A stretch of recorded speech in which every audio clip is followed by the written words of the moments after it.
So, hello everybody, and so welcome to week 3 of our course on science and religion. Now, in the past couple of weeks, we've kind of deconstructed what we mean by the term religion, and we're also going to be deconstructing science. And so you might start to be wondering, well, then how can we continue to do a whole semester on science and religion if is there even such thing as religion? We showed through the reading and through the previous lecture that what we conceive of as religion in modern times is a concept that's derived from a specific understanding of Western Christianity at a specific moment in time that doesn't really correspond to pretty much any of the other religious traditions in the world, and actually doesn't even correspond to Christianity before that moment in time, and doesn't correspond to much of Christianity in much of the world even after that moment in time. And so it really leads us to question whether there is such thing as religion, and actually that's what certain scholars have proposed, that let's just get rid of the idea of religion because there is no such thing as religion. Religion is an artificial construct, which was constructed at the time of the Western Enlightenment to basically to create column 2 in our 2 lists, and to throw everything that didn't fit into column 1, we'll just throw it into column 2 and we'll call it religion. So that's what some scholars have proposed. But that proposal doesn't, it makes sense at one level, but it doesn't really make sense at another level because, well, there are these things. There are these things that we call Christianity and Buddhism and Taoism and Confucianism. And although they don't really, they're not identical, but somehow we just can still more or less recognize them as something that has something in common. And so, now we call it religion. So the question is there can we come to a better conceptualization of religion? And so one way of doing this is to ask ourselves, well, okay, so we'll put this modern Western concept of religion to the side, and let's ask ourselves, well, in these different traditions, in these different languages, what words, what concepts do they use to describe what we now call religion? And so in this lecture, I'm going to go through several of the different traditions, starting with some of the Chinese traditions of Confucianism, Taoism, and Buddhism, and then go into some Indian and Hindu, and then into even Southeast Asia, and finally to Judaism and Islam, and back to Christianity. And just look at some of the key terminologies that are used to describe things that now we tend to lump into religion. And by looking at these terminologies, we'll get some other ideas as to what people are talking about.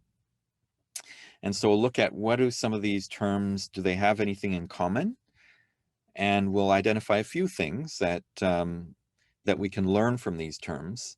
And then based on that, then first of all, we'll see that it has nothing to do with the modern definition of religion. And that's going to lead us to come up with another conceptualization of religion, and one that's going to be useful for us as we continue in our investigation of the relationship between science and religion.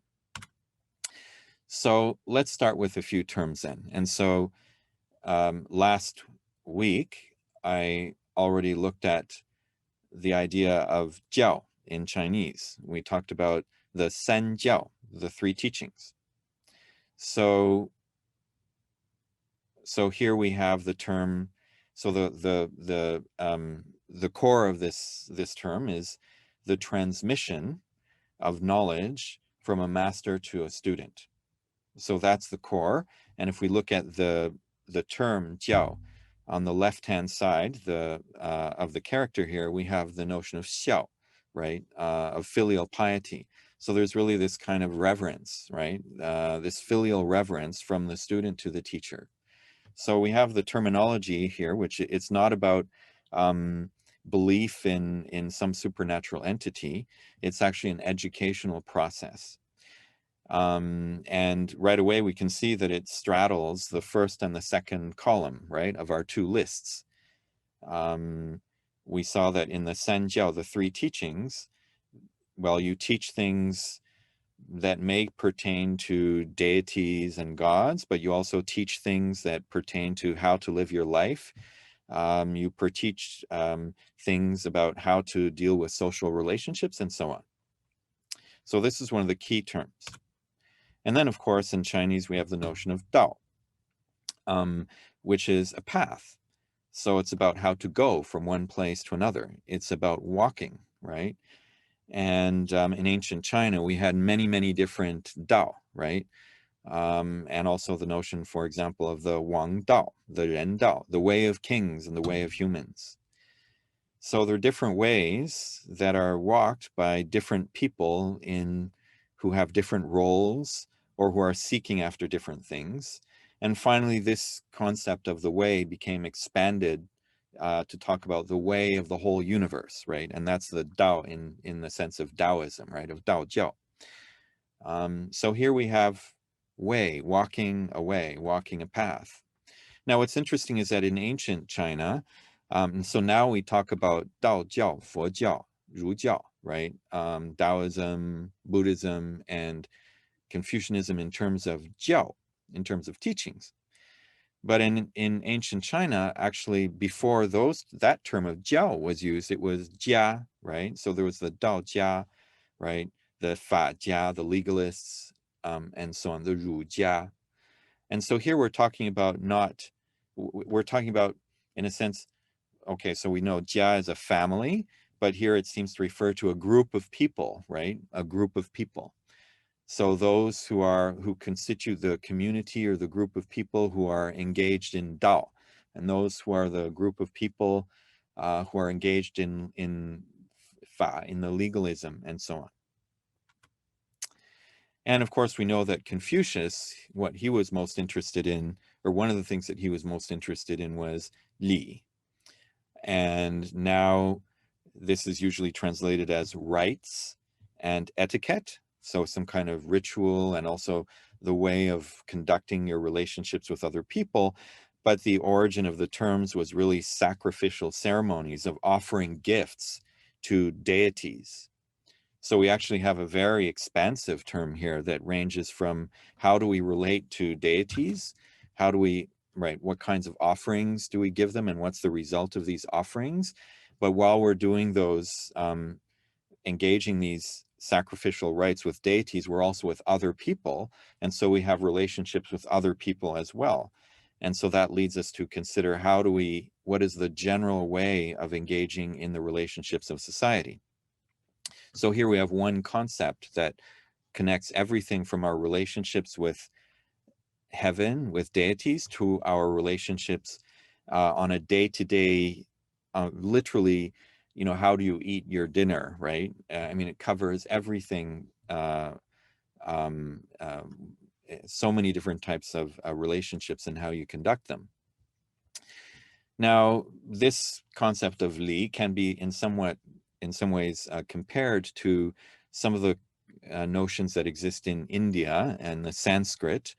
And so sacrifice, engaging in sacrifice, so in Sanskrit is karma. And what's interesting is now the word karma in English, the way it's understood in English is not usually referring to a sacrificial ritual, but it's about the consequences of your acts, right? And so the idea is that in Sanskrit, this term originally referred to the sacrificial ritual, engaging in the sacrificial ritual, but that sacrificial ritual has consequences. It has effects depending on how you conducted it or what kind of ritual you conducted. And gradually that notion of the effect later became understood in a more moral way. So what are the moral consequences of your actions? What's going to happen to you if you act in this way based on your moral dispositions or your spiritual dispositions? And another essential term in the Sanskrit, that is often translated as religion nowadays, is dharma, right? So the Buddha Dharma. Hinduism is the notion of dharma is absolutely essential. So that's usually the preferred term to talk about religion, is dharma.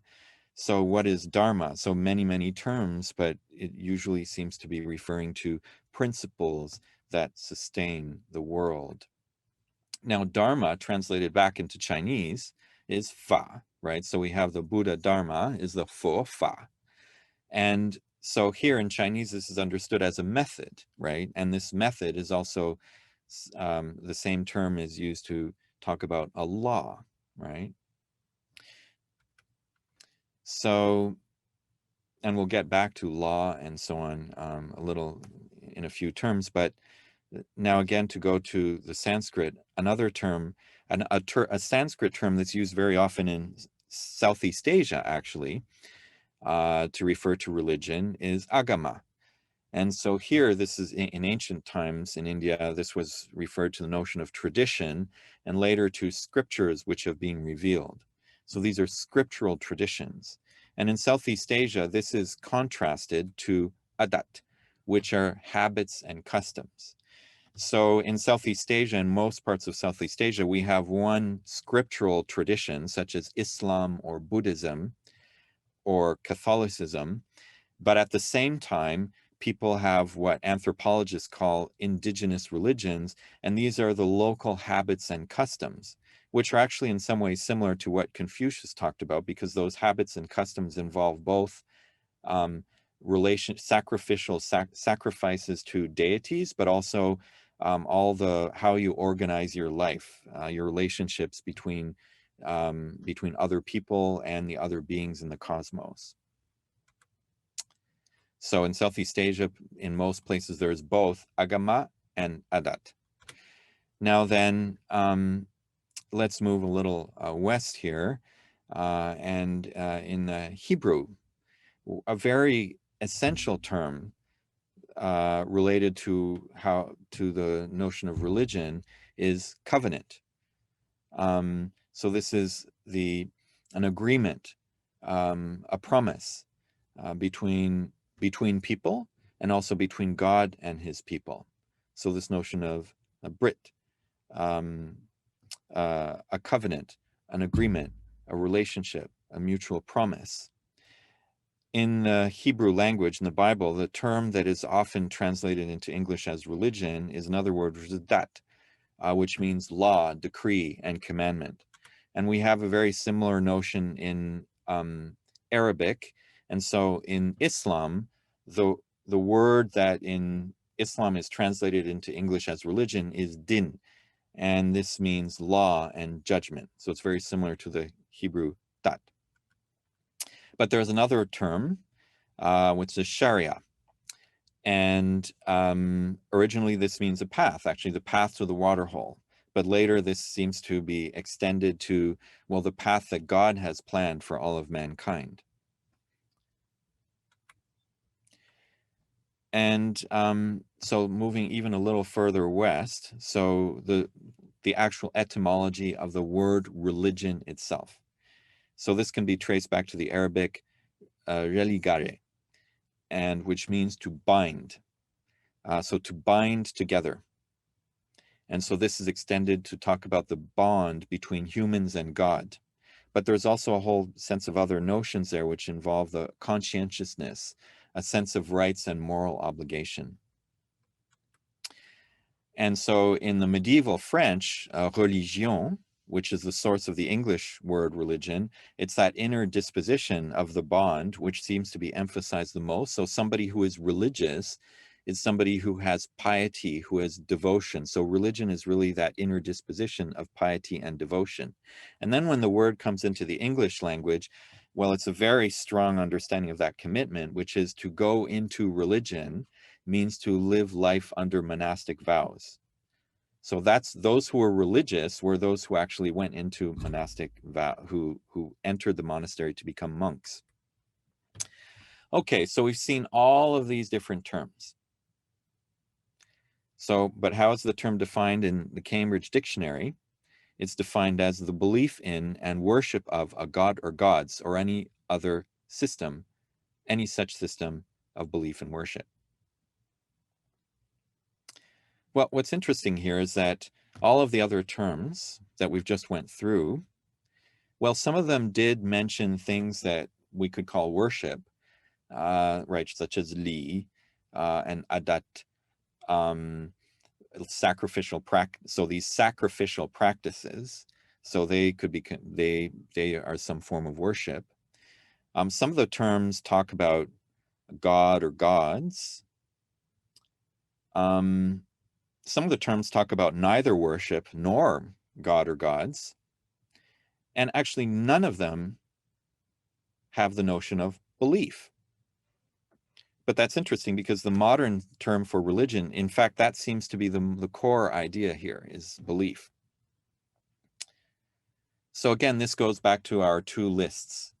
There's the idea that you have knowledge on one side, and then you have belief in things that don't exist on the other side. But these terms for religion, the other terms that we've been looking at from these different traditions, well, let's look at some of their common characteristics. And so one of them is that actually many of the terms are, or they were initially verbs. So jiao, for example, it's not a teaching, a set of statements. It's actually the act of teaching. And many of the other words also, they start as verbs. So they designate actions and processes. So they're not so much necessarily a thing, but they're a process, they're an action. And relationships are really figure centrally in many of these terms. So, right, jiao is the relationship between teacher and student.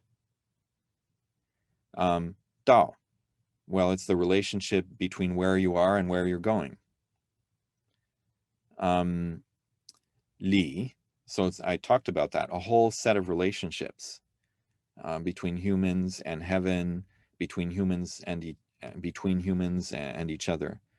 The adat, right? It's the whole set of relationships between humans and the cosmos, and so on. Covenant. So it's a relationship also between God and humans and between humans. These commands, these laws. So the commands and laws are ways of carrying out a relationship between humans and God. Religare, so it's all about relationships. So relationships are central to so many of these different terms.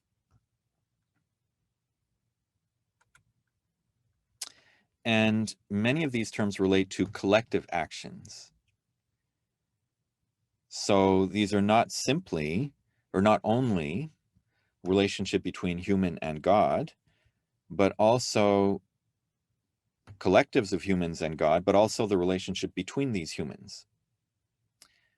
And between humans and the world or the cosmos and other beings or other things in the world.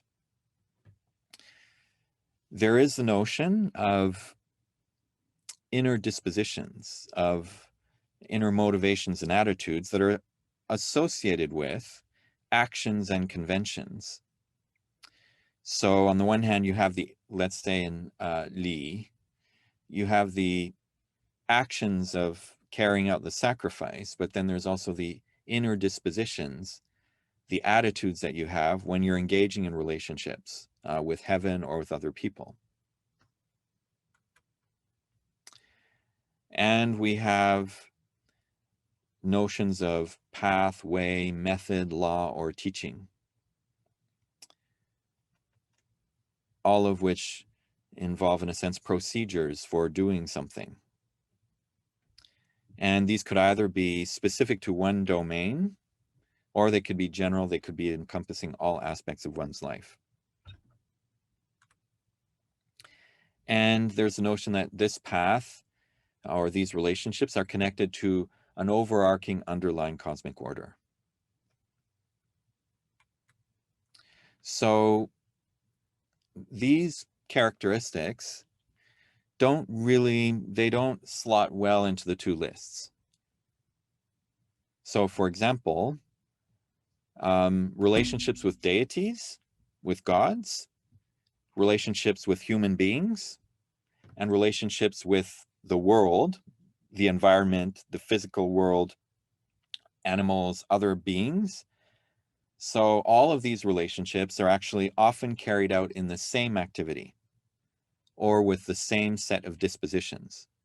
So they're dealing with the spiritual and the material. They're dealing with the natural and the supernatural.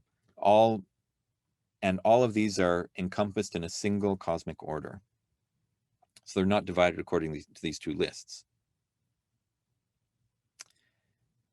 They are descriptive and normative. So they describe things and they also say how you should do things. They don't divide the two. They involve external public behavior, but they also involve internal private dispositions and attitudes. So they don't slot well under, okay, empirical on this side and normative and values on that side, or public on this side, private on that side. And they involve both knowledge and faith. So in a sense, when you're talking about the path, a way, a method, a law, how to do things, well, then you need to know how to do this. And well, if you're going to go walk a path, or if you're going to follow a certain method, well, you need to have faith that it's worth it, right?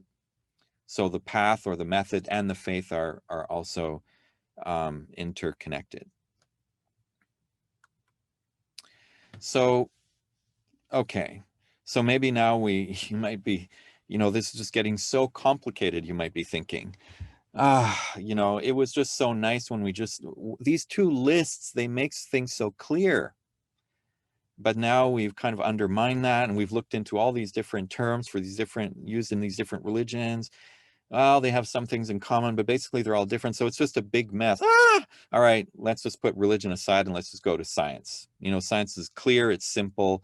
One definition of science for everybody. All right, well, Mike is going to kind of undo some of those ideas in the next in his talk. But I mean, that's the beauty of both science and religion. Things are complicated, and so when things are complicated, well, that gives you puzzles, that gives you questions, and so that's when things get interesting.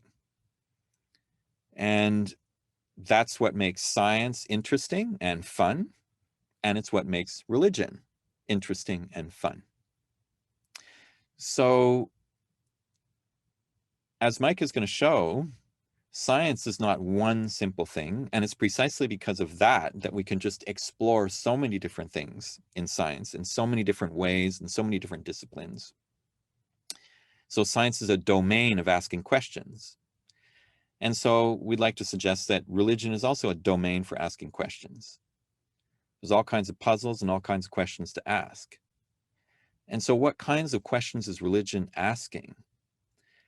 So going back to some of the things that we can glean from all of these different terms, from all these different traditions, is maybe we could say that religion is a domain of inquiry about relationships. So we're going to ask in religion is, what relationships constitute the world? And how do we fit into those relationships? So what are the main entities in the world? And what are the relationships between them? And how should we relate to them?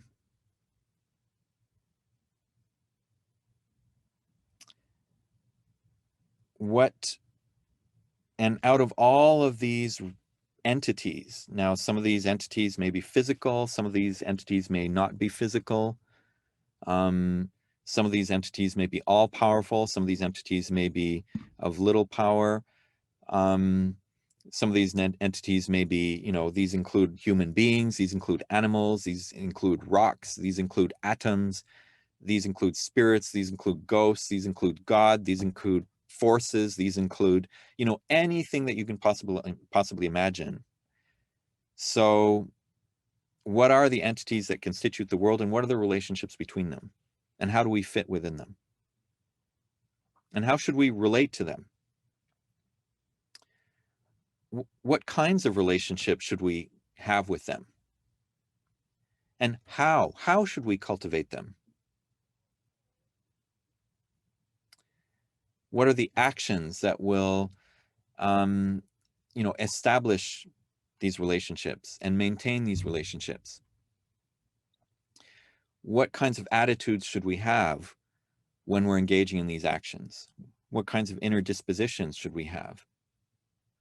And what relationships should we avoid? So something might, you know, think about Confucius. He said, well, stay away from, you know, stay away from all the ghosts. So he's saying two things. He's saying that ghosts exist, and second, he's saying stay away from them. So there's some things that we want to have relationships with, and that we want to spend more of our time building relationships with. And there are other things that may be there, but we don't want to spend much time having, you know, we don't want to, we want to stay away from them. So what relationships should we establish and which ones should we avoid? And then when we're doing that, when we're creating relationships, well, what kind of community is forming as us as humans together? We're engaging in different relationships. Even as humans and non-humans, we're engaging in different relationships. So what kind of community are created? And what's the consequence of that? Of cultivating these different relationships? What happens when you cultivate a certain kind of relationship? When you cultivate in a certain way? And what's the consequence of doing that? Or what's the consequence of failing to do that, not doing it, or not doing it well? So this is a whole set of questions. And right now it's quite abstract.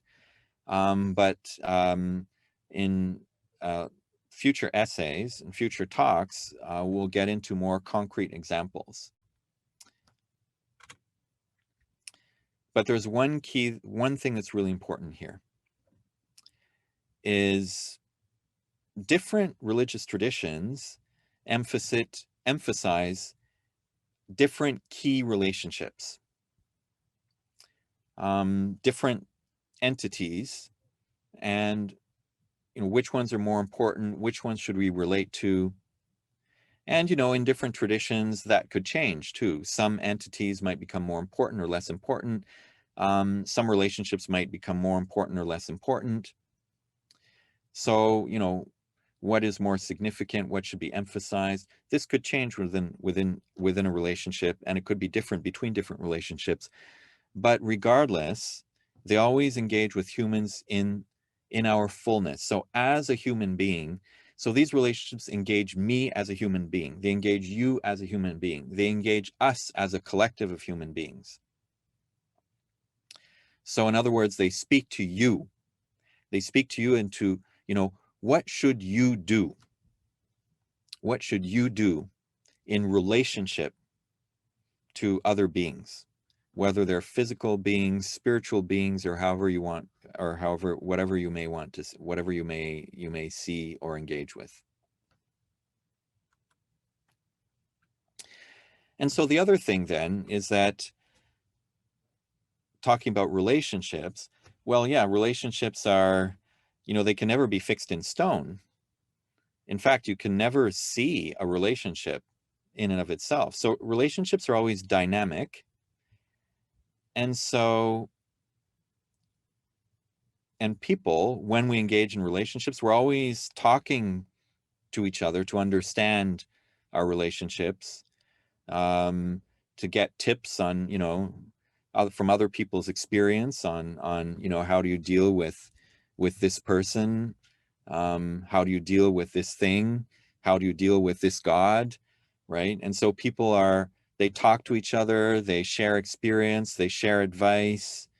Um, they consider, well, I did this, I did this with this person, and hey, that person responded in that way. Oh, I, I prayed to God with this attitude, and this is what happened. So people, they look at the consequences, they talk with each other, and they decide what to do. And so people are communicating. They're talking and sharing with each other.